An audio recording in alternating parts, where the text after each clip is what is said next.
With Warhammer 40,000 Darktide well on its way, release only a couple of months away in fact. I don't know about you, but I'm super excited. The Vermintide games have been a great series, and it's good to see Fatshark broadening their horizons and putting their gaze in the 40k universe. However, with microtransactions, DLC flops, and Fatshark's history of game releases, should we be worried about Darktide? Let's talk about it.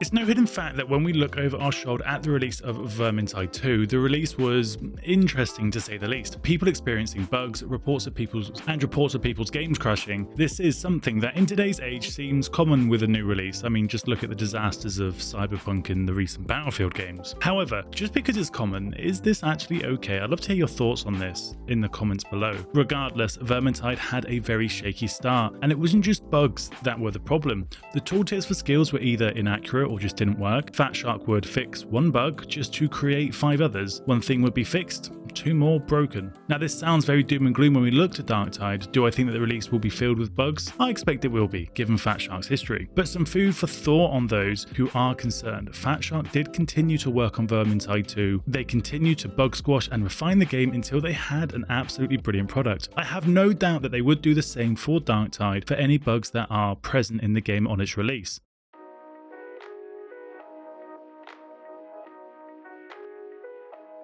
Vermintide 2 came with a host of DLC throughout its lifespan, a free DLC called The Chaos Waste, which was added in a new game mode, alongside paid DLC, where it was clear Fatshark were experimenting with what DLC to make and how they could appease audience and breathe new life into the game and its systems. From new game modes, new maps, new enemies, and even expanded careers for the protagonists, these came with mixed reviews to begin with. The first 2 paid DLCs, which added new maps in Shadows over Bogenhafen and Back to Uberstrike, were generally received fairly well. The main complaint was, although the new maps were appreciated, that's all they were, just new maps, nothing extra such as rewards or progress, and only a small amount for each one. But then came the first major DLC for Vermintide 2, to bring with it a new game mode, some new enemies, and some new weapons. It was called the Winds of Magic, which was received, well, not so great. Although Fatshark had listened to the previous criticisms, with new enemy types added in the form of the Beastmen and new weapons added for the main characters, the new game mode was incredibly difficult and it had no reward. There was no reason to play the game mode over the normal maps. The game mode didn't add much in the way of new environments, which were picked up in the negative reviews, and all of this added with the price of the DLC. Winds of Magic, even now, still sits at mostly negative reviews on Steam. The game mode that it came with was very much the representation of high risk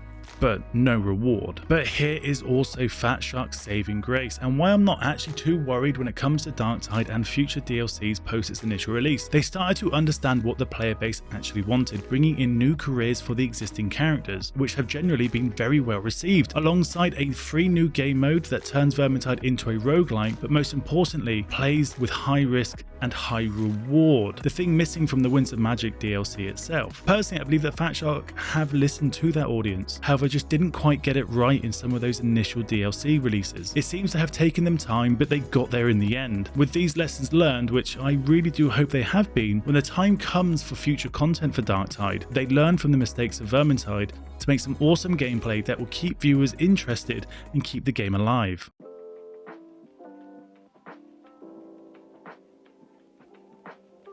In the grim dark of the 41st millennium, did you know there was premium currency? A choice most of us would rather not even have. The inclusion of premium currencies can allude to a multitude of things. Is it pay to win? Is it cosmetic only? Will cash shop items be available in the game at all? Or are they unique to the store? There are a number of roads Darktide could go down here. What we do know is there is a premium currency called Aquilis. The legendary version of the game comes with around 2,500 of this premium currency. Not much else has been revealed on how this game shop will actually work, but with the premium currency in the game, we can definitely say there's definitely going to be one. Fatshark have said that the shop will contain cosmetics unique to its own shop with no other alternate way to collect them, whilst also having cosmetics that can be earned through game mechanics, whilst adding that they may add other items to the shop as time goes on. This could mean weapon skins, as in Vermintide. Vermintide 2 shop had weapon skins that were both available in the shop, while others that could be acquired through the game, but you could then also actually buy them in the shop as well. Hopefully Fatshark would allow more cosmetics to be acquired through the game, which would take semblance from games like Warframe, which would allow you to buy items from its shop, or you can craft everything yourself. It was just a longer process, and it was widely praised for a fairer balance on how it done its microtransactions. My own preference will always be, of course, for no in-game shops at all, especially for the asking price of a lot of games and for the asking price of Darktide itself. However, in-game shops are now a common and sadly seem to be staying in for the long run. I would have loved Vermintide to take the approach of Warframe,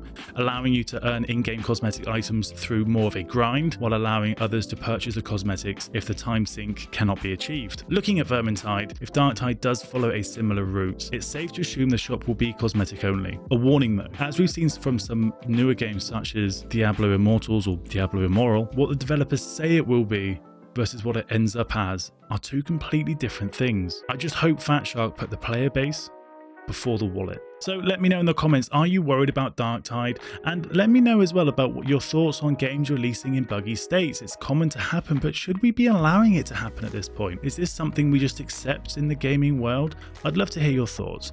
If you want some more information on Warhammer 40,000 Darktide, I have a video explaining everything we know so far. But thank you so much for watching, and I'll see you soon.